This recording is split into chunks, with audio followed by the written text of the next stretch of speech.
വികസനത്തിന്റെ പരവധാനി വിരിച്ച് ആരവങ്ങളും ആർപ്പുവിളികളും ആവേശത്തോടെ കേരളം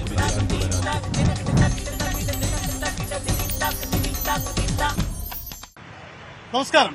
അങ്ങനെ ഒടുവിൽ നമ്മൾ എത്തിയിരിക്കുന്നത് കോന്നി നിയോജക മണ്ഡലമാണ്. ഒരുപക്ഷെ 2026 നിയമസഭാ തെരഞ്ഞെടുപ്പിന്റെ കേളികൊട്ടുണരുന്നു എന്ന സൂചന വന്നപ്പോൾ തന്നെയാണ് ഈ മണ്ഡലവും ചർച്ചകളിൽ നിറയുന്നത്. സ്ഥാനാർത്ഥി സംബന്ധിച്ച സൂചനകൾ ഏറ്റവും അധികം ആദ്യം നിറഞ്ഞതും ഇവിടെ തന്നെയാണ്. മറ്റൊന്നുമല്ല, അടൂർ പ്രകാശ് നിയമസഭയിലേക്ക് മത്സരിക്കുമോ? സംസ്ഥാനത്തെ കോൺഗ്രസ് എംപിമാർക്ക് അത്തരമൊരു മോഹം ഉയർന്നപ്പോൾ ഏറ്റവും അധികം ചർച്ച ചെയ്യപ്പെട്ട ഇടവും ഈ കോന്നി മണ്ഡലം തന്നെയാണ്. കാരണം അടൂർ പ്രകാശ് 5 തവണ MLA ആയിരുന്ന ഇടമാണ്. സംസ്ഥാന മന്ത്രിസഭയിൽ അദ്ദേഹം ഇരുന്നപ്പോഴും പ്രതിനിധീകരിച്ചിരുന്ന ഇടമാണ് കോന്നി എന്നതാണ് പ്രത്യേകതകൾ. ഏറെ പ്രത്യേകതകളുള്ള കോന്നി മണ്ഡലമാണ്. ഇത്തവണ ഇഞ്ചോടിഞ്ച് പോരാട്ട ചിത്രത്തിലേക്ക് വരുമ്പോൾ അടൂർ പ്രകാശ് ഇല്ലെങ്കിലും ഇത്തവണ കോന്നി പിടിക്കാമെന്ന് കോൺഗ്രസിന് ചില പ്രതീക്ഷകളുണ്ട്. പക്ഷേ അതങ്ങ് സാധ്യമാകുമോ എന്ന വലിയ ചോദ്യമുണ്ട്. അരുൺ, ഈ സംസ്ഥാന തെരഞ്ഞെടുപ്പിലെ ആര് ജയിക്കും, ആര് ഭരണം പിടിക്കും എന്ന ചോദ്യത്തിനും അപ്പുറം പ്രസക്തി കോന്നിക്കുണ്ടോ? തീർച്ചയായിട്ടും കോന്നി വളരെ പ്രധാനപ്പെട്ട ഒരു മണ്ഡലമാണ്. കാരണം UDF കുത്തകയാക്കി വച്ചിരുന്ന മണ്ഡലം, അവിടെ ഒരു യുവ നേതാവിനെ ഒരു ഉപതെരഞ്ഞെടുപ്പിൽ ഇറക്കുന്നു. ആ മണ്ഡലം വലിയ ഭൂരിപക്ഷത്തിൽ CPM പിടിച്ചെടുക്കുന്നു. തൊട്ടടുത്ത തെരഞ്ഞെടുപ്പിലും അദ്ദേഹം 8000 പരം വോട്ടിന് വിജയിച്ചു വരുന്നു. സഹിത് നേരത്തെ സൂചിപ്പിച്ച പോലെ അടൂർ പ്രകാശ് സ്ഥാനാർത്ഥം പോലെ തന്നെ KU ജനീഷ് കുമാറിന്റെ സ്ഥാനാർത്ഥിയോട് നേരത്തെ ചർച്ച ചെയ്യപ്പെട്ടിരുന്നു. അതായത് പാർട്ടി തീരുമാനിക്കുന്നതിന് തന്നെ സ്ഥാനാർത്ഥിയെ പ്രഖ്യാപിച്ച ഒരു നേതാവ് കുടുങ്ങിയതൊക്കെ നമ്മൾ കണ്ടതാണ്. അതുകൊണ്ട് തന്നെ ആ രീതിയിലും പ്രധാനപ്പെട്ട ഒരു മണ്ഡലമാണ് കോന്നി. കോന്നി 2 തരത്തിൽ നമ്മൾ കോന്നിയുടെ രാഷ്ട്രീയത്തെ, കോന്നിയുടെ തെരഞ്ഞെടുപ്പിനെ സ്വാധീനിക്കുന്ന ഘടകങ്ങൾ നമുക്ക് വളരെ പ്രത്യക്ഷത്തിലെടുക്കാം. അതൊന്ന് ശബരിമലയാണ്. റാന്നിയോട് ചേർന്ന് കിടക്കുന്ന, ശബരിമലയോട് ചേർന്ന് കിടക്കുന്ന മണ്ഡലമാണ് കോന്നി. ശബരിമല സ്വർണ്ണക്കുള്ളടക്കമുള്ള വിഷയങ്ങൾ ഇവിടെ ഒരുപക്ഷെ ചർച്ചയായേക്കാം, അല്ലെങ്കിൽ ചർച്ച ചെയ്യാനുള്ള ശ്രമങ്ങൾ ഉണ്ടായേക്കാം. ശബരിമല ഉൾക്കൊള്ളുന്ന നിയമസഭാ മണ്ഡലം തീർച്ചയായിട്ടും അതുതന്നെയാണ് അതിന്റെ പ്രത്യേകത. ശബരിമല ഏറ്റവും അടുത്തുള്ള ആ രീതിയിലുള്ള മണ്ഡലം, ശബരിമല സ്വർണ്ണക്കുള്ള ചർച്ചയാകാൻ പോകുന്ന മണ്ഡലം. മറ്റൊന്ന് മലയോര മേഖലയാണ്. വന്യജീവി സംഘർഷം ഏറ്റവും അധികം ബാധിച്ച മണ്ഡലമാണ്. MLA തന്നെ നേരിട്ടിറങ്ങി പലപ്പോഴും ഫോറസ്റ്റ് ഓഫീസിലേക്ക് മാർച്ച് നടത്തുകയും മറ്റും ചെയ്ത മണ്ഡലം കൂടിയാണ് കോന്നി. ഈ 2 കാരണങ്ങൾ നമുക്ക് ചൂണ്ടിക്കാണിക്കാം. മറ്റൊന്ന്, അടൂർ പ്രകാശ് മത്സരിക്കുന്നെങ്കിൽ പോലും അദ്ദേഹത്തിന്റെ സാന്നിധ്യം ഈ മണ്ഡലത്തിൽ വലിയ രീതിയിലുണ്ട് എന്നുള്ളതാണ് ഏറ്റവും പ്രധാനപ്പെട്ട ഒരു കാര്യം. അത്തരം പ്രത്യേകതകളുള്ള ഇടമാണ് കോന്നി. ഒന്ന്, അതിർത്തി പങ്കിടുന്ന ഇടം. അവിടെ ഗ്രാമീണ പ്രശ്നങ്ങളുണ്ട്, കാർഷിക പ്രശ്നങ്ങളുണ്ട്, വന്യജീവി സംഘർഷം പോലെയുള്ള പ്രശ്നങ്ങളുമുണ്ട്. അതിനുമപ്പുറം വികസനമെന്ന സംസ്ഥാനത്തെ എല്ലാ മണ്ഡലങ്ങളെ ബാധിക്കുന്ന ചർച്ച ചെയ്യപ്പെടുന്ന വിഷയങ്ങൾക്കൊക്കെ പ്രാധാന്യമുണ്ട്. ഇതിനിടയിലാണ് നേരത്തെ സൂചിപ്പിച്ചതുപോലെ അടൂർ പ്രകാശിന്റെ പിൻഗാമിയായി കോൺഗ്രസിന് ഇവിടെ നിന്ന് പുതിയൊരാളെ തെരഞ്ഞെടുക്കാനാകുമോ എന്ന ചോദ്യം. അതല്ല, ഇടതുപക്ഷത്തിന് വലിയ പേരോട്ടുള്ള മണ്ഡലമാണ്. കാരണം 5 ടൈമിൽ അടൂർ പ്രകാശ് ഇരുന്നു എന്ന ഒറ്റ കാരണങ്ങൾ കൊണ്ട് ഒരുപക്ഷെ CPMന്റെ സ്ഥാനാർത്ഥിക്ക് വിജയിക്കാൻ കഴിയാതെ പോയൊരിടം. അങ്ങനെ കോന്നിക്ക് ഏറെ പ്രത്യേകതകൾ നിരവധി പറയാനുണ്ട്. അപ്പോൾ ഇത്തവണ ഈ തെരഞ്ഞെടുപ്പ് ഫലത്തിൽ കോന്നി പറയാൻ പോകുന്ന രാഷ്ട്രീയം നിർണായകമാണ്. അപ്പോൾ നമുക്ക് കോന്നിയിലെ ജനമനസ്സറിയാം. ഞങ്ങൾ നേരിട്ട് ഇവിടുത്തെ സാധാരണ പ്രവർത്തകരിലേക്ക്, വോട്ടർമാരിലേക്ക്, പ്രബുദ്ധരായ ഈ നാട്ടിലെ ജനങ്ങൾക്കിടയിലേക്ക് ഇറങ്ങിച്ചെല്ലുകയാണ്. കോന്നി ടൗണിന് നടുക്കാണ് ഞങ്ങൾ നിൽക്കുന്നത്. തെരഞ്ഞെടുപ്പ് പ്രചരണത്തിന് അവശേഷിക്കുന്ന ദിവസങ്ങളിൽ കോന്നി എങ്ങനെ പ്രതികരിക്കുന്നു എന്ന് തന്നെയാണ് നമുക്ക് നോക്കേണ്ടത്. എന്താണ് ഇത്തവണ കോന്നി തിരികെ പിടിക്കും എന്ന കോൺഗ്രസിന്റെ പ്രതീക്ഷകൾക്ക് എന്തെങ്കിലും അടിസ്ഥാനമുണ്ട്? എന്ത് കാരണമാണ് നിങ്ങൾക്ക് പ്രതീക്ഷിക്കുക?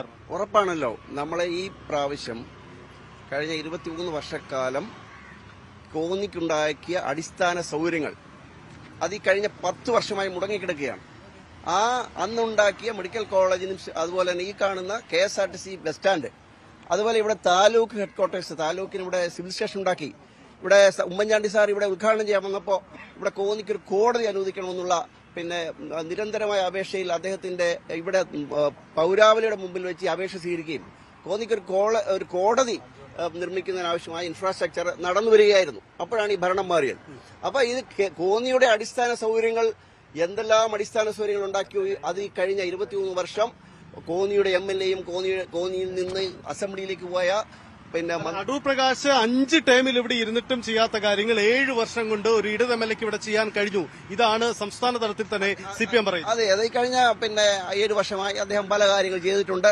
അടൂർ പ്രകാശ് സാർ ചെയ്തതിന്റെ ബാക്കിയുള്ള കാര്യങ്ങൾ പൂർത്തീകരിക്കുന്നതിന് വേണ്ടി കുറച്ച് റോഡുകളൊക്കെ ഇവിടെ ചെയ്തിട്ടുണ്ട്. റോഡുകൾ അത് ധാരാളം MLAയുടെ ഫണ്ട് അത് ഉപയോഗിച്ച് റോഡുകളൊക്കെ ചെയ്തിട്ടുണ്ട്. അത് നമ്മൾ നിഷേധിക്കുന്നില്ല. പക്ഷേ ഈ കഴിഞ്ഞ 7 വർഷമായോ കഴിഞ്ഞ 10 വർഷമായോ നയപരമായി കേരള അസംബ്ലിയിൽ ഒരു തീരുമാനമെടുത്ത് പുതിയതായി തുടങ്ങിയ ഒരൊറ്റ പ്രൊജക്ട് ഈ കേരളത്തിലോ ഈ കോന്നി അസംബ്ലി തീരുമാനത്തിലോ നടപ്പാക്കിയിട്ടുണ്ട് എന്ന് എടുത്തു പറയുവാൻ ഇവിടെ വന്നിരിക്കുന്ന ഇടതുപക്ഷ CPM സഹയാത്രികർ ഇടതുപക്ഷ നേതാക്കൾ തയ്യാറാകണം. ഞങ്ങൾ പിന്നെ ഉറപ്പായി പറയുന്നു, ഈ കഴിഞ്ഞ 10 വർഷക്കാലം ഇടതുപക്ഷ സർക്കാർ നേതൃത്വം നൽകുന്ന പിന്നെ പിണറായി വിജയൻ ബഹുമാന്യനായ പിണറായി വിജയൻ മുഖ്യമന്ത്രിയായിരിക്കുന്ന കേരളത്തിൽ ഈ വിഴിഞ്ഞം പദ്ധതിയാണെങ്കിലും കൊച്ചി മെട്രോ വലിയ വിമർശനമാണ്. അതായത് ഉമ്മൻചാണ്ടിയും അടൂർ പ്രകാശും ചെയ്തതിനപ്പുറത്തേക്ക് ഒന്നും ചെയ്യാൻ, അടൂർ പ്രകാശ് തുടങ്ങി വെച്ച കുറച്ച് റോഡുകളുടെ പണിയൊക്കെ പൂർത്തീകരിക്കാൻ അപ്പുറത്തേക്ക് ഒന്നും ചെയ്യാൻ ദിനേശ് കുമാറിന് കഴിഞ്ഞ 7 വർഷം കൊണ്ട് കഴിഞ്ഞില്ല എന്നാണ് UDFന്റെ കോൺഗ്രസിന്റെ ആരോപണം. എന്താണ് നിങ്ങളുടെ മറുപടി? തികച്ചും തെറ്റിദ്ധാരണാജനകമായ ആരോപണമാണ്. കഴിഞ്ഞ 6.5 വർഷക്കാലമായി സഖാവ് ജനീഷ് കുമാർ ഉപതെരഞ്ഞെടുപ്പിലൂടെ 2019 തെരഞ്ഞെടുക്കപ്പെട്ടപ്പോൾ ഈ നാടിന്റെ സ്ഥിതി എന്തായിരുന്നു എന്ന് നാട്ടുകാർക്കറിയാം. ഈ പുന്നൂർ മൂവാറ്റുപുഴ ദേശീയപാത മാത്രമല്ല, ഇവിടെ 12ഓളം പാലങ്ങൾ സഖാവ് ജനീഷ് കുമാർ MLA ആയതിനു ശേഷം ഈ മണ്ഡലത്തിൽ പുതുതായി നിർമ്മിക്കപ്പെട്ടിട്ടുണ്ട്. ഉമ്മൻചാണ്ടി തുടങ്ങി വെച്ചാണ്, അടൂർ പ്രകാശ് തുടങ്ങി വെച്ചതാണോ? അത് ബാക്കിയാണ് പുതുതായി നിർമ്മിക്കപ്പെട്ടത്. ഇപ്പൊ ചിറ്റൂർക്കടവ് പാലം, പുതിയ പാലം, പുതിയ അലൈൻമെന്റ്, പുതിയ ടെൻഡർ നടപടികൾ പൂർത്തീകരിച്ച് ചിറ്റൂർക്കടവ് കോന്നി മെഡിക്കൽ കോളേജുമായി ബന്ധപ്പെട്ട് ചിറ്റൂർക്കടവ് പാലം ഇപ്പോൾ പണി ആരംഭിച്ചു. ഒപ്പം അരുവാപ്പുലം പഞ്ചായത്ത് വഴിയിൽ നിന്നും ഐരമണയ്ക്ക് ബന്ധിപ്പിക്കുന്ന ഒരു പാലം ജനീഷ് കുമാർ MLA ആയതിനു ശേഷമാണ് അതിന്റെ ടെൻഡർ നടപടികൾ പൂർത്തീകരിച്ച് പണി ആരംഭിച്ചത്. കൊക്കാത്തോട് ആവണിപ്പാറ എന്ന് പറയുന്ന പ്രദേശത്ത്, ആദിവാസികൾ താമസിക്കുന്ന പ്രദേശത്ത് സഖാവ് ജനീഷ് കുമാർ MLA ആയതിനു ശേഷം അവിടെ ഒരു പുതിയ പാലം നിർമ്മിക്കാൻ വേണ്ടി പ്രവർത്തനം ആരംഭിച്ച് അവിടെ പണി ആരംഭിച്ചു. 23.5 വർഷക്കാലം MLAയും മന്ത്രിയുമായിരുന്ന ആളിന് സാധിക്കാഞ്ഞത് ജനീഷ് കുമാറിന് സാധിച്ചു എന്നത് ഈ നാട്ടിലെ ജനങ്ങൾക്കാകെ അറിവുള്ളതാണ്. അതാണ് മറുപടി. 23 വർഷം MLAയും പിന്നീട് മന്ത്രിയും ഒക്കെ ആയിരുന്ന ആളിന് സാധിക്കാത്ത ജനീഷ് സാധിച്ചു എന്നാണ്. അതൊരു പ്രധാനപ്പെട്ട വിഷയമല്ലേ? അല്ല, 23 വർഷമായിട്ട് ഇദ്ദേഹം പറയുന്നതനുസരിച്ച് അടൂർ പ്രകാശ് MLAക്ക് സാധിക്കാത്ത കാര്യം ഇദ്ദേഹം പറഞ്ഞല്ലോ. ഈ കൊക്കാത്തോട് പാലം എന്ന് പറയുന്ന സാധനം സാധിച്ചത് അടൂർ പ്രകാശ് MLA ആണ്. കാര്യം അതിനു മുമ്പ് 6 ക്രോസ് ചെയ്താണ് ജനങ്ങൾ അങ്ങ് നാട്ടിലോട്ട് കയറിക്കൊണ്ടിരുന്നത്. അതിന് പരിഹാരമായിട്ടൊരു പാലം പണിതതും അങ്ങോട്ട് വൈദ്യുതി എത്തിച്ചതും അടൂർ പ്രകാശാണ്. അതിനുശേഷം ഒരു കൊച്ചു പാലം ഇവർ നിർമ്മിച്ചെന്ന് പറയുന്നു. ഈ പറഞ്ഞ ചിറ്റൂർക്കടവ് പാലം ഈ 6.5 വർഷമായിട്ട് ജനീഷ് കുമാർ വരുന്നതിന് മുമ്പുള്ള തൂണുകളല്ലാതെ ഇപ്പോൾ ഈ ഇലക്ഷൻ വന്നപ്പോൾ അവർ ഉദ്ഘാടനം ചെയ്ത് JCBക്ക് ആ ഒരു കാർഡ് തെളിച്ചതല്ലാതെ അവിടെ ഒരു കമ്പിയെങ്കിലും നാട്ടിയിട്ടുണ്ടെന്ന് ബഹുമാനപ്പെട്ട എന്റെ സുഹൃത്തു കൂടെ രാജേഷ് പറഞ്ഞെങ്കിൽ വളരെ ഉപകാരം. കാര്യം ഈ പറഞ്ഞ 6 കൊല്ലത്തിൽ അവിടെ നാട്ടിയിട്ടുള്ള തൂണുകൾ അത് അടൂർ പ്രകാശ് MLA ആയിരുന്ന സമയത്ത് നാട്ടിലുള്ള തൂണുകളാണ്. അതിനുശേഷം ആ തൂണിന്റെ മേളിൽ ഒരു ക്രോസ് കമ്പി വെച്ചിട്ടുണ്ടെങ്കിൽ അദ്ദേഹം പറഞ്ഞാൽ ഞാൻ സമ്മതിച്ചു തരാം. ശരി, എന്തായാലും വികസന വിഷയത്തിലേക്ക് വരും. നമുക്ക് അതിന് മുമ്പ് അല്പം കൂടി രാഷ്ട്രീയം പറയാനുണ്ട്. എന്തിനാണ് ഇവിടെ അടൂർ പ്രകാശ് തന്നെ വീണ്ടും മത്സരിക്കണമെന്ന് നിങ്ങളൊക്കെ ആഗ്രഹിച്ചതിന്റെ കാര്യം? ശരിക്കും അടൂർ പ്രകാശ് ഉണ്ടല്ലോ ഇവിടെ ജയിക്കാൻ കഴിയുള്ളൂ. ഈ നാടിനെ സംബന്ധിച്ചിടത്തോളം അദ്ദേഹമാണ് ഇവിടെ വികസന കുതിപ്പ് കൊണ്ടുവന്നത്. ഞാനിപ്പം 60 വയസ്സുണ്ട് എനിക്ക്. ഈ 60 വർഷക്കാലമായി നിലവിലുണ്ടായിരുന്ന MLAമാരുടെ കണക്കെടുത്താൽ ഞങ്ങൾ ഒരു MLA ഉണ്ടെന്നും അതിനുശേഷം ഒരു മന്ത്രി ഉണ്ടെന്നും റവന്യൂ വകുപ്പും ആരോഗ്യ വകുപ്പും ഒക്കെ കൈകാര്യം ചെയ്ത അടൂർ പ്രകാശ് ഈ നാടിന് നമ്മൾ നോക്കിയാൽ കാണാം എവിടെ ഈ ചുറ്റുപാടിൽ കൈ ചൂണ്ടിക്കാൻ കാണിക്കുന്ന വികസനങ്ങളാണുള്ളത്. അപ്പൊ അത്തരത്തിലുള്ള വികസനങ്ങൾ പിന്നെ നമുക്ക് കണ്ണിറയെ കാണാനുള്ളപ്പോൾ ഇവിടെ വികസനം നടന്നില്ല. ബഹുമാന്യനായ ജനീഷ് കുമാർ MLA ആയതിനു ശേഷമാണ് വികസനം. അത് ഓക്കെ. പക്ഷേ ഈ അടൂർ പ്രകാശ് എന്തിനാണ് വീണ്ടും ഇവിടെ മത്സരിക്കാൻ ഇത്രയും താല്പര്യപ്പെട്ടത്? അദ്ദേഹം അല്ലെങ്കിൽ വേറെ ആർക്കും ഇവിടെ ജയിക്കാൻ കഴിയില്ലേ? അതിനകത്ത് അദ്ദേഹം മത്സരിക്കാനുള്ളൊരു ചാൻസ് എന്ന് പറഞ്ഞാൽ അദ്ദേഹം വന്നു കഴിഞ്ഞാൽ ഈ പറയുന്ന കോൺഗ്രസ് പ്രവർത്തകർക്ക് ഇപ്പോൾ എടുക്കുന്ന എഫേർട്ടിന്റെ പകുതിയിൽ താഴെ എടുത്താൽ മതി. അദ്ദേഹം വിജയിക്കുന്നുള്ളത് സുനിശ്ചിതമാണ്. കാര്യം 23 വർഷം അദ്ദേഹം ഇവിടെ പ്രവർത്തിച്ചത് ഓരോ ജനഹൃദയങ്ങളും ഇപ്പോഴുള്ള കുഞ്ഞുങ്ങളുടെ, അതായത് ഇപ്പോൾ നിലവിൽ 8 വയസ്സായ കുഞ്ഞിനോട് ചോദിച്ചാലും അടൂർ പ്രകാശിന്റെ പേര് പറയും. പക്ഷെ ആ കുഞ്ഞിനോട് ചോദിച്ചാൽ ജനീഷ് കുമാറിനെ അറിയത്തില്ല. അതാണ് 23 വ്യത്യാസം. അതെ, ഇവരോട് തന്നെ ചോദിക്കാം. നിങ്ങൾക്ക് അടൂർ പ്രകാശിനെ ഭയമായിരുന്നു? മത്സരിക്കാൻ വന്നാൽ തോറ്റുപോകുന്ന പേടി? ഒരിക്കലുമല്ല. എന്തിനാ ഞങ്ങൾ ഭയക്കുന്നത്? ഞങ്ങൾ ഈ മണ്ഡലത്തിൽ ഈ കഴിഞ്ഞ 10 വർഷം കൊണ്ട് 3000 കോടി രൂപയുടെ വികസന പ്രവർത്തനങ്ങളാണ് ജനീഷ് കുമാറോട് ചെയ്തിട്ടുള്ളത്. ഇവിടെ 6.5 വർഷം കൊണ്ട് ഇവിടെ ഇടതുപക്ഷ സർക്കാർ നടപ്പിലാക്കിയ എല്ലാ വികസന പ്രവർത്തനം മറ്റേത് മണ്ഡലത്തിനെ അപേക്ഷിച്ച് ഏറ്റവും കൂടുതൽ വികസനം ഈ കേരളത്തിൽ നടപ്പിലാക്കിയ മണ്ഡലമാണ് കോന്നി. അതുകൊണ്ട് തന്നെ ഞങ്ങൾക്ക് ഒട്ടും ഭയമില്ല. അതുകൊണ്ട് എന്താണ് അദ്ദേഹം തന്നെ മുൻ MLA പിന്മാറി പോകുന്ന ഒരവസ്ഥയിലായിരുന്നു. അദ്ദേഹം ആവുന്ന നോക്കി ഇവിടെ മത്സരിക്കാൻ നോക്കി. പക്ഷേ എന്തുകൊണ്ടോ അദ്ദേഹത്തിന് മത്സരിക്കാൻ പറ്റും. ഞങ്ങൾ അദ്ദേഹത്തെയാണ് പ്രതീക്ഷിച്ചത്. ഇവിടെ മത്സരിക്കണം, ഇവിടുന്ന് അദ്ദേഹത്തെ ആറ്റിങ്ങലേക്ക് തിരിച്ചയക്കണമെന്നായിരുന്നു എല്ലാ പ്രവർത്തകരും ആഗ്രഹിച്ചത്. എന്തായാലും ഒരു കാര്യം വ്യക്തമാണ്, അടൂർ പ്രകാശ് മത്സരിക്കുമോ ഇല്ലേ എന്നതായിരുന്നു കോന്നിയുടെ ഏറ്റവും അധികം ആദ്യമുണ്ടായിരുന്ന ആകാംക്ഷ. അടൂർ പ്രകാശ് ഒഴിയുന്നതോടുകൂടി ഒരു വളരെ എളുപ്പമായി നിങ്ങളുടെ മത്സരം, അങ്ങനെയാണോ നിങ്ങളുടെ ഒരു പ്രതീക്ഷ? അല്ല, തെരഞ്ഞെടുപ്പ് രാഷ്ട്രീയത്തിൽ അങ്ങനെ ഈസി എന്നോ എളുപ്പം അല്ലെങ്കിൽ മറ്റ് പ്രവർത്തനങ്ങളിലേക്ക് ഞങ്ങൾ പോകുന്നില്ല. തെരഞ്ഞെടുപ്പ് ആകുമ്പോൾ ഇടതുപക്ഷ ജനാധിപത്യ മുന്നണി എന്നിൽ ഒറ്റക്കെട്ടിലാണ് മത്സരിക്കുന്നത്. ഞങ്ങളുടെ വിജയം സുനിശ്ചിതമാണ്. ഞങ്ങൾ കഴിഞ്ഞ പ്രാവശ്യം വാങ്ങിച്ചതിൽ ഇരട്ടിയിലധികം വോട്ടുകളുടെ ഭൂരിപക്ഷം ജയിക്കുമെന്നാണ് ഞങ്ങളുടെ സഹോദരൻ കോൺഗ്രസ് പറയുന്നത് അടൂർ പ്രകാശ് ആയിരുന്നെങ്കിൽ ഇപ്പോഴത്തെ എഫറിന്റെ പകുതി മാത്രം മതിയായത്. അത്ര ജനകീയനായ നേതാവാണ് അടൂർ പ്രകാശ്. അത്രയധികം ബുദ്ധിമുട്ടുണ്ടോ അടൂർ പ്രകാശ് മത്സരിച്ചിട്ടുണ്ടെങ്കിൽ? ഒന്നുമില്ല. കാരണം 23 വർഷക്കാലമായിട്ട് ആൾ ഇരിക്കുന്ന ഒരു പരിചയ സമ്പത്ത് കുന്തിലുണ്ട്. അതിനപ്പുറത്ത് വേറെ വികസനം പറയാൻ പറ്റില്ല. ഇപ്പൊ ഈ റോഡ് നഗ്നനേത്രങ്ങൾ കാണാൻ കഴിയുന്നതാ. വീഴ്ച പോയ പദ്ധതിയാണ്. ജനീഷ് കുമാർ വന്ന ശേഷമാണ് മൂവാറ്റുപുഴ വെള്ളൂർ ഹൈവേ പൂർത്തീകരിച്ചു. അവർ പറയുന്നത് പഴയ കാലം വേണം. ഏതാ പഴയ കാലം വേണ്ടത്? പിള്ളേർക്ക് പഠിക്കാൻ പാഠപുസ്തകമില്ലാതെ ഫോട്ടോ എടുത്ത് പഠിക്കുന്ന പഴയ കാലം വരണോ? കുണ്ടും കുഴി കിടന്ന റോഡ് പഴയ കാലം വരണോ? പെൻഷൻ ശ്യാമേഷ പെൻഷൻ 600 രൂപ കൊടുക്കാതിരുന്നമാർ ഇപ്പൊ പറയുന്നത് കോന്നി ഇപ്പം ജനീഷ് കുമാർ വന്ന ശേഷം 800 കോടി രൂപയുടെ റോഡ് വികസനം മാത്രം നടപ്പിലാക്കി. ഇതാ KSRTC ഉൾക്കൊള്ളാൻ കഴിയുന്നില്ല. എന്തുകൊണ്ടാണ്? സ്വകാര്യ വ്യക്തികളെ ഭൂമി മണ്ണിട്ട് നികത്തി ആ ഭൂമി KSRTC കൈമാറി കൊടുത്തിരിക്കുക അറിയാകൊണ്ട്. അതുകൊണ്ട് നടക്കുന്നില്ല. അങ്ങനെ വികസനത്തിന് ഇറങ്ങോലാണ് കോന്നി ഗ്രാമപഞ്ചായത്ത് നടപ്പാക്കിക്കൊണ്ടിരിക്കുന്നത്. അല്ലെങ്കിൽ ഇപ്പൊ KSRTC ഉൾക്കൊള്ളാൻ തന്നെയായിരുന്നു. അവിടെ ഒറ്റ ഇടപെടൽ മൂലമാണ് ഈ KSRTC ഉൾക്കൊള്ളാനായിരിക്കുന്നത്. അതുപോലെ ഈ കോന്നി ഗ്രാമപഞ്ചായത്ത് അവരാണ് ഈ സ്വകാര്യ വ്യക്തിയുടെ ഭൂമി മണ്ണിട്ട് നികത്തിയിട്ട് അത് KSRTC കബളിപ്പിച്ചുകൊണ്ട് കൈമാറി. അതിന്റെ ഫലമായിട്ട് സ്വകാര്യ വ്യക്തി കേസ് കൊടുത്ത പോലെ ഉൾക്കൊള്ളാൻ കഴിയുന്നില്ല. ഈ പഞ്ചായത്ത് കാണിച്ച ഏറ്റവും വലിയ കോന്നിക്കാരെന്ന് വഞ്ചനയുടെ ഫലമായത്. ഈ ശബരിമല ഈ തെരഞ്ഞെടുപ്പിൽ ഒരു വലിയ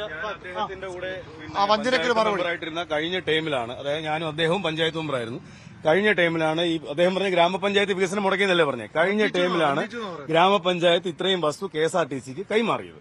അതിനുശേഷം പണിത ബിൽഡിംഗ് ആണ്. അതുകൊണ്ട് ആ കാണുന്ന ബിൽഡിംഗ്, നിങ്ങൾ നേരെ കാണുന്ന ബിൽഡിംഗ്, അതിന്റെ നേർപകുതിയും ഇദ്ദേഹം പറഞ്ഞ അനുസരിച്ച് മറ്റൊരു വ്യക്തിയുടെയാണ്. അപ്പം ഇവർക്ക് അറിയാവുന്നുണ്ടെങ്കിൽ, ഇവർ ആ വ്യക്തിക്ക് അറിയാവുന്നുണ്ടെങ്കിൽ ഇവർ അതിന് സെൻട്രൽ കൂടെ പണിത് ഇപ്പോഴും നിങ്ങൾ നോക്കിയാൽ ആ മഞ്ഞ ലൈൻ കാണാം. ഇദ്ദേഹം പറഞ്ഞ പോലെ ഈ KSTP അല്ല, ഇദ്ദേഹം ഈ പഞ്ചായത്തിലെയോ ഈ പഞ്ചായത്ത് 2025 പണിതത് അല്ല. ഈ പഞ്ചായത്ത് പണിയുമ്പോൾ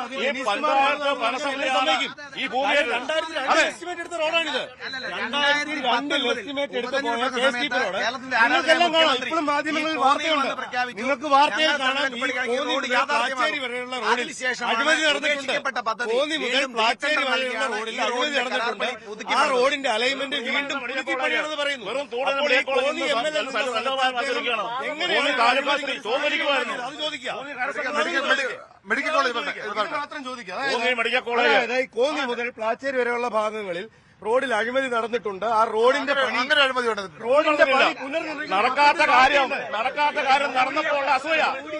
നടക്കാത്ത കാര്യം അവർക്കിതൊന്നും ചെയ്യാനുള്ള അവർ ഉപേക്ഷിച്ചു പോയ കാര്യം 23.5 വർഷം ഇവിടെ MLA ആയിരുന്ന ആളിന്, മന്ത്രിയായിരുന്ന ആളിന് സാധിക്കാഞ്ഞത് സഖാവ് ജനീഷ് കുമാറിന് 6.5 വർഷമായി സാധിച്ചു എന്നതുകൊണ്ട് ഇവർക്ക് വലിയ അസൂയാണ്. നിങ്ങൾക്കറിയാലോ, ഒരു സർക്കാർ വിജിലൻസ് ഇവിടുത്തെ ഈ റോഡിന്റെ അഴിമതി കണ്ടെത്തുകയും പത്രധാര ഒക്കെ അതിന്റെ വാർത്തയുണ്ടായിരുന്നു. മനഃപൂർവ്വമായി കോൺഗ്രസ് പാർട്ടി ഒരു ആരോപണം ഇതിനെതിരെ ഉന്നയിക്കുന്നതല്ല. ഈ KSTP കോന്നിക്കൂടെ കടന്നു പോകുന്ന റോഡിന് ഇരുവശവും 1.5 മീറ്റർ കൂടി വീതി ഉണ്ടായിരുന്നത് ചില ആളുകളുടെ, ഭരണക്കാരുടെ സമ്മർദ്ദം കൊണ്ടാണ് ഈ കോന്നി ഏരിയ മാത്രം. അതുകൊണ്ട് ഇവിടെ ഈ ഒരു ടാക്സി പാർക്ക് ചെയ്ത് സൈഡിൽ വണ്ടികൾ പാർക്ക് ചെയ്ത് കഴിഞ്ഞാൽ ഇപ്പൊ ഇത് പെരുമ്പാവൂർ ടൗൺ പോലെ വളരെയധികം ഇടുങ്ങിയ വാഹന തടസ്സമാണ് ഉണ്ടാകുന്നത്. അവിടെ ഈ വിജിലൻസ് തന്നെ കണ്ടെത്തുകയും ഈ റോഡ് വീണ്ടും ക്രമീകരിച്ച് പുനർനിർമ്മിക്കണമെന്ന് ആവശ്യപ്പെടുകയും സർക്കാരിനോട് ആവശ്യം ചെയ്തിട്ടുള്ളതാണ്. ഇത് പ്രത്യേകമായ കോൺഗ്രസ് പാർട്ടിയുടെ ആരോപണമല്ല. ഈ രാജ്യത്തെ വിജിലൻസ് PWD വിജിലൻസ് കണ്ടെത്തിയിട്ടുള്ള കാര്യമാണ്. അത് മാത്രമല്ല, നമ്മളിപ്പോ ഈ അടൂർ പ്രകാശിൽ തട്ടി മാത്രം നിൽക്കേണ്ട. ഇപ്പൊ ഇവിടെ വന്നിരിക്കുന്ന സതീഷ് കൊച്ചുപുറം എന്ന് പറയുന്ന സ്ഥാനാർത്ഥി പത്തനംതിട്ട DCCയുടെ അധ്യക്ഷനാണ്. അദ്ദേഹം കഴിഞ്ഞ 40 വർഷമായി Niranam panchayat president, Niranam block president, കഴിഞ്ഞ 4ഓളം വർഷമായി പത്തനംതിട്ട DCC പ്രസിഡന്റ്. അതുപോലെ അദ്ദേഹം 30 വർഷക്കാലം പല വിവിധ കോളേജുകളിൽ പ്രൊഫസർ, അതുപോലെ രാഷ്ട്രീയ രംഗത്ത് വളരെ ദീർഘകാല പരിചയമുള്ള ആളാണ്. അദ്ദേഹം ഒരു പുതിയ മുഖമൊന്നുമല്ല കേരളത്തിൽ, കോന്നിയിൽ അല്ലെങ്കിൽ പത്തനംതിട്ടയിൽ.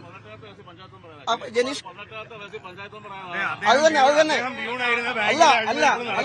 അല്ല ജനീഷ് കുമാർ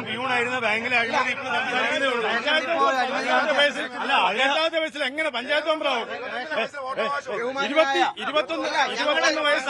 21 വയസ്സാകാതെ ഒരാൾക്ക് എങ്ങനെ പഞ്ചായത്ത് മെമ്പറാണെങ്കിൽ 21 വയസ്സാകാത്തവർക്ക് വിജിലൻസ് അന്വേഷണം നടന്ന് ആർക്കെതിരെയാണെന്ന് ഇതിന് ബഹുമാനപ്പെട്ട കോൺഗ്രസിന്റെ പ്രവർത്തകർ പറയണം.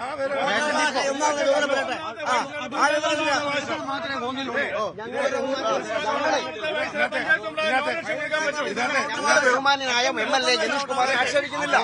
അദ്ദേഹം ചെയ്തതിനെ താപ്പ് കാണിക്കുന്നില്ല. ജനീഷ് താത്ത് കാണിക്കുന്നത് ഏതായാലും വികസനം മാത്രമല്ല ഇവിടെ വിഷയം. നമുക്ക് മറ്റു വിഷയങ്ങളിലേക്ക് ശബരിമല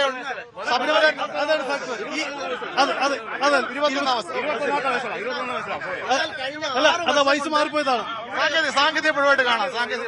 സംസ്ഥാനത്തെ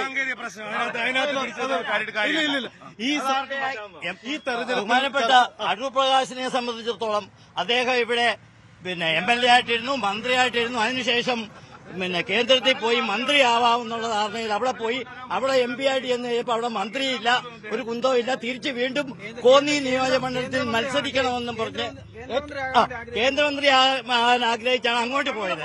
അവിടുന്ന് തിരിച്ച് ഇങ്ങോട്ട് പോന്നു. ഇപ്പൊ വീണ്ടും കോന്നിയും വന്ന് മത്സരിക്കണമെന്ന് അവർ ആവശ്യപ്പെട്ടപ്പോൾ MP-മാര് മത്സരിക്കണ്ടെന്ന് പറഞ്ഞു.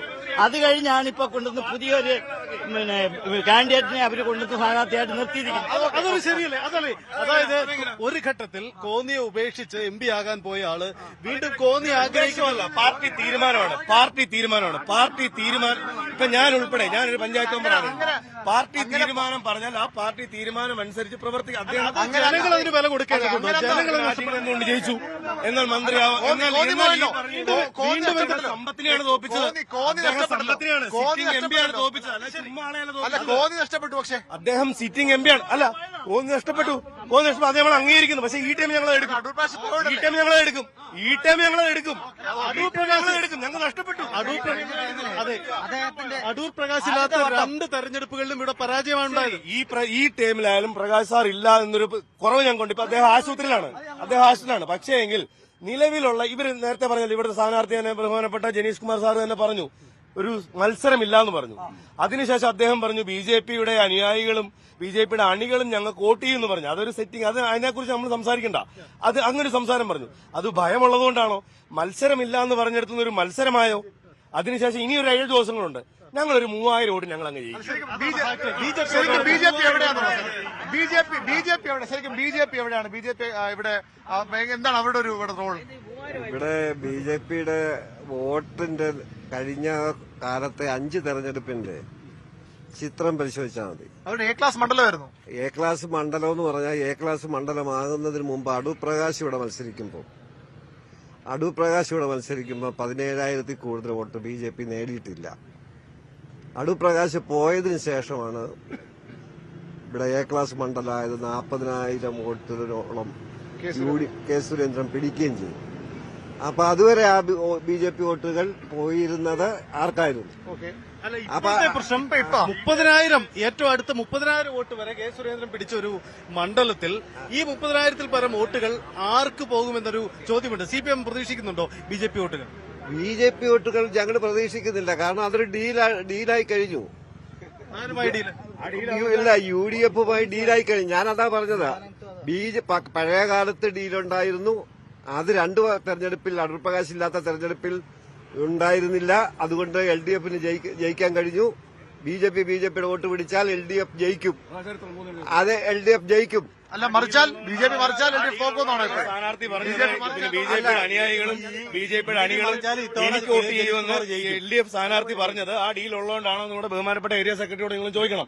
അതായത് അദ്ദേഹം പറഞ്ഞ അനുസരിച്ച് അങ്ങനെ ഒരു ഡീൽ ഉണ്ടെങ്കിൽ ഈ ബഹുമാനപ്പെട്ട സ്ഥാനാർത്ഥി, അതായത് നമ്മുടെ MLA പറഞ്ഞിട്ടുണ്ട് BJP-യുടെ അണികളും BJP-യുടെ അനുഭാവികളും പ്രവർത്തകരെന്ന് അദ്ദേഹം പറഞ്ഞിട്ടുള്ള അണികളും അനുഭാവികളും CPM-ന് വോട്ട് ചെയ്യും എന്ന് അദ്ദേഹം ഒരു പ്രസ്താവന നടത്തിയിട്ടുണ്ട്. ആ പ്രസ്താവന സംബന്ധിച്ച് ബഹുമാനപ്പെട്ട ഏരിയ സെക്രട്ടറി ഇങ്ങനെ കണക്കുണ്ടോ? അടൂർ പ്രകാശ് മത്സരിക്കും, BJP-ക്ക് വോട്ടില്ല, അടൂർ പ്രകാശ് ഇല്ലാത്ത മാക്സിമം വോട്ടാണ്. അതായത് BJPക്ക് കേരളത്തിൽ വോട്ട് വർധന ഉണ്ടാകുന്നത് ശബരിമല വിഷയവുമായി ബന്ധപ്പെട്ട ശേഷമാണ്. ശബരിമലയിൽ യുവതികളെ പ്രവേശിപ്പിച്ച പിണറായി ഗവൺമെന്റ് പ്രവേശിപ്പിച്ച ശേഷം കേരളത്തിലെ ഹൈന്ദവ സമൂഹത്തിനുണ്ടായ അവർക്കുണ്ടായ വികാരത്തിന്റെ ഭാഗമായിട്ടാണ് BJP കേരളത്തിൽ വളരുന്നത്. BJP വളർത്തുക എന്നത് പിണറായി വിജയന്റെ ഡീലിന്റെ ഭാഗമാണ്. പിണറായി വിജയൻ കേന്ദ്ര BJP-യുമായി നേതൃത്വമായി ഉണ്ടാക്കിയ ഡീലിന്റെ ഭാഗത്തിൽ BJP വോട്ട് എങ്ങോട്ട് പോകും? അങ്ങനെയാണെങ്കിൽ BJP വോട്ട് BJPക്ക് പോകാമായിരിക്കും. അങ്ങനെ വർക്കൗട്ട് നടക്കുന്നുണ്ടോ? അതറിയില്ല. അത് BJP വോട്ട് കിട്ടുമെന്ന് പറഞ്ഞ ഞങ്ങളല്ല പറഞ്ഞത്, ഇടതുപക്ഷ സ്ഥാനാർത്ഥിയാണ് പറഞ്ഞത്. KU ജനീഷ് കുമാറാണ് പറഞ്ഞത് BJP വോട്ട് BJPക്ക് അവർക്കാണ് കിട്ടിയത്. ഞങ്ങളല്ല പറഞ്ഞത്. BJP ഡീലുണ്ടെന്നും BJP-യുടെ അനുഭാവികൾ വോട്ട് ചെയ്യുമെന്നും പറഞ്ഞത് KU ജനീഷ് കുമാറാണ് പറഞ്ഞത്. കോൺഗ്രസിന്റെ സ്ഥാനാർത്ഥിയല്ല പറഞ്ഞത്. BJP-യുടെ മാക്സിമം വോട്ടായി 32,000 വോട്ട് മാക്സിമം പിടിച്ചത് ശബരിമല വിഷയം അങ്ങേ അറ്റം കത്തിക്കുന്ന സമയത്താണ്. അതിനുമേൽ BJPക്ക് വോട്ട് കോന്നിയിലില്ല. മാക്സിമം 32,000 കിട്ടിയിട്ടുണ്ട്. ബിജെപിയുടെ പ്രതിനിധികൾ ആരെങ്കിലും ഇവിടെ ഉണ്ടോ? ഉണ്ടെങ്കിൽ ഒരു പ്രധാനപ്പെട്ട ചോദ്യം അവരും തള്ളി. എംഎൽഎ പറഞ്ഞത് ബിജെപിയുടെ മാത്രമല്ല കോൺഗ്രസ് അനുഭാവികളുടെയും ഇവർക്ക് വോട്ട് ചെയ്യാത്തവരെ എല്ലാം വോട്ട് കിട്ടുമെന്ന് എംഎൽഎ പറഞ്ഞു. ഈ കോന്നിയിലെ പറയട്ടെ, ഏത് കോന്നിയുടെ വികസനത്തിന്റെ അടിസ്ഥാനത്തിൽ ഏത് പാർട്ടിയിൽപ്പെട്ട ആളുകളും കോൺഗ്രസുകാരും ബിജെപിക്കാരും എല്ലാ പാർട്ടിക്കാരും ഇടതുപക്ഷത്തിന് വോട്ട് ചെയ്യും. അതാണ് പറഞ്ഞത്. അവരും ബിജെപിയുടെ വികസനത്തിന്റെ അടിസ്ഥാനത്തിൽ പുതുതായി ഈ 6.5 വർഷമായിട്ട് ബഹുമാനപ്പെട്ട എംഎൽഎ ജനീഷ് കുമാർ തുടങ്ങിയ ഏതെങ്കിലും ഒരു പദ്ധതി, ബൃഹത് പദ്ധതി ബഹുമാനപ്പെട്ട ഏരിയ സെക്രട്ടറി എന്ന് പറയാൻ പറ. ഇങ്ങനെയുള്ള ചോദ്യം അല്ലല്ല, ഞാൻ പറഞ്ഞോട്ടെ, പറയാൻ അവസരം അതല്ല. ഒരു ഈ കോൺഗ്രസിന്റെ നേതാവ് ഈ രാഹുൽ മാങ്കൂട്ടത്തിനെ കുറിച്ച് ഞാൻ പറയട്ടെ, കോമള അനിരുദ്ധൻ ഒരു കമന്റ് നടത്തിയാണ്.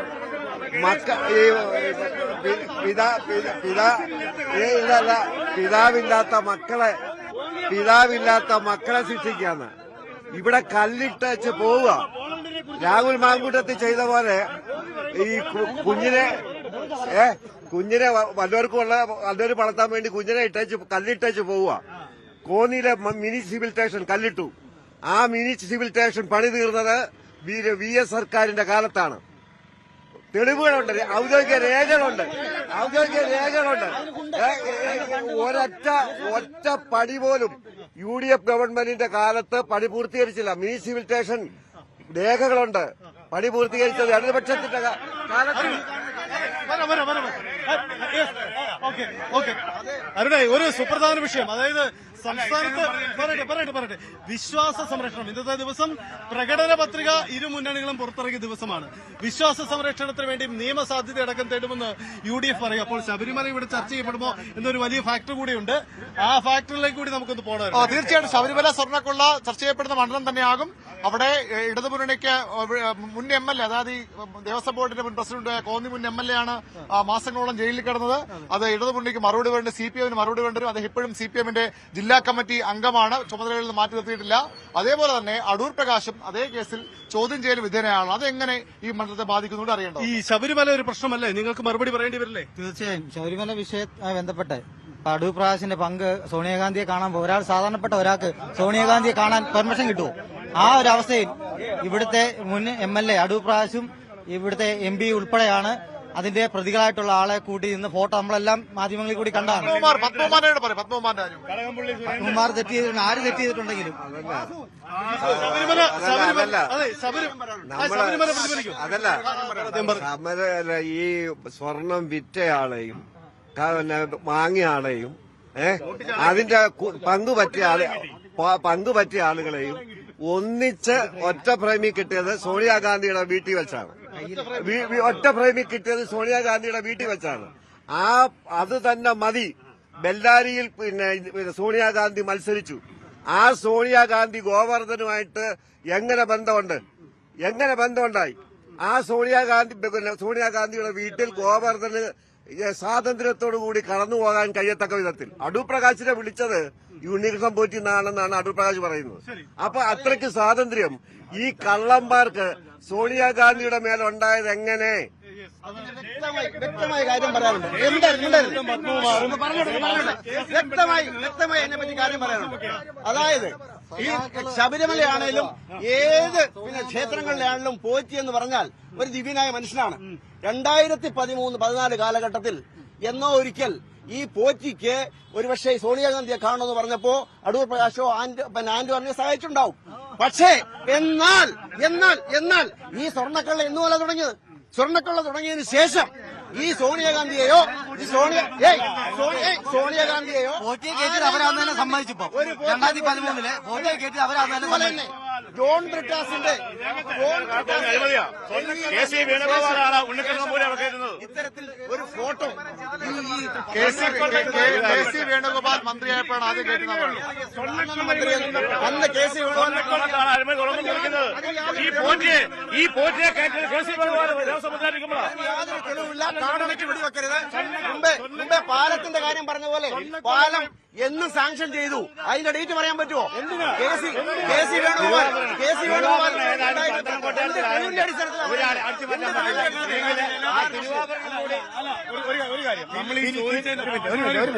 തിരുവാഭരണം ഏതായാലും പന്തളം കൊട്ടാരത്തിലായി. ഇല്ലെങ്കിൽ ഈ തിരുവാഭരണം കൂടി ഒരു അടിച്ചു മാറ്റി കൊണ്ടുപോയേനെ. അതായാലും പന്തളം കൊട്ടാരം സൂക്ഷിച്ചോണ്ട് അത് അയ്യപ്പന്റെ കൃപയാണ്. തുടങ്ങിയ ഒരു പുതിയ പദ്ധതി എന്നൊരു ചോദ്യം ഞാൻ ചോദിച്ചായിരുന്നു. നിങ്ങൾ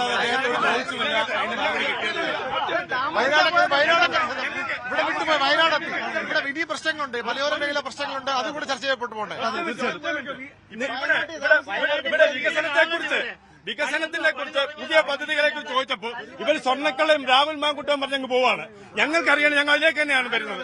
ഞങ്ങൾക്ക് അതിലേക്ക് തന്നെ വരുന്നത്. പ്രമാണം പഞ്ചായത്ത്, ഞാൻ പ്രമാണം പഞ്ചായത്ത് വൈസ് പ്രസിഡന്റാണ്. ഈ ഉണ്ണികൃഷ്ണൻ ഇദ്ദേഹം തന്നെ പറഞ്ഞു, ഉണ്ണികൃഷ്ണൻ പോയി ദിവ്യനായ മനുഷ്യനാണ്, പൂജാരിയാണ്. എങ്ങനെ പൂജാരിയായി? ആരാക്കി? ശബരിമലയില്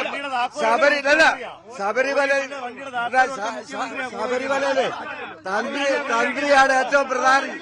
ആ തന്ത്രിക്ക് മേൽ എങ്ങനെ പൂജാരിക്ക് അവകാശം വന്ന്? അരി എത്ര ചോദിക്കുമ്പോൾ പയർ അഞ്ഞാരി എന്നാണ് പറയുന്നത്.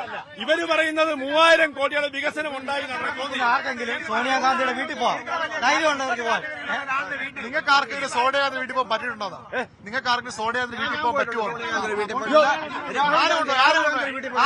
സോണിയാഗാന്ധിയുടെ വീട്ടിൽ ഞാൻ തന്നെ KCC ഓഫീസിൽ പോയി അവിടെ പാസ് MLA കൊണ്ടുപോയിട്ടില്ല.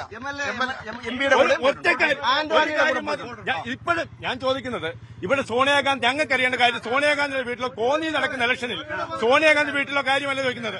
സ്വർണ്ണക്കൊള്ളയുമായി ബന്ധപ്പെട്ട് FIR ഇട്ട് കേസെടുത്തിട്ടുള്ളത് CPM നേതാക്കൾക്കെതിരെയാണ്. ഒരു കാര്യം ഉറപ്പ്, കോന്നിക്ക് പറയാൻ നിരവധി വിഷയങ്ങളുണ്ട്. അത് യഥാർത്ഥത്തിൽ ഈ മണ്ഡലത്തിൽ ഒതുങ്ങുന്നതല്ല. അവരുടെ സംസ്ഥാന രാഷ്ട്രീയത്തിന്റെ പരിച്ഛേദമാണ് ഇവിടെ യഥാർത്ഥത്തിൽ.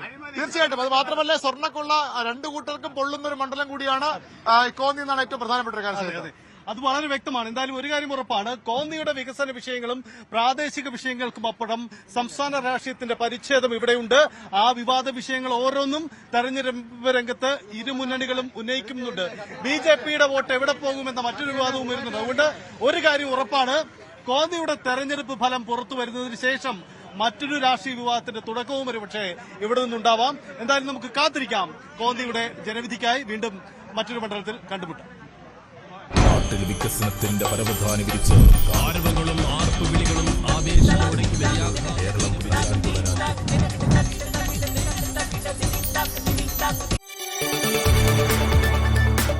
കൂടുതൽ വാർത്തകൾക്ക് News 18 Keralam YouTube channel subscribe ചെയ്യുക.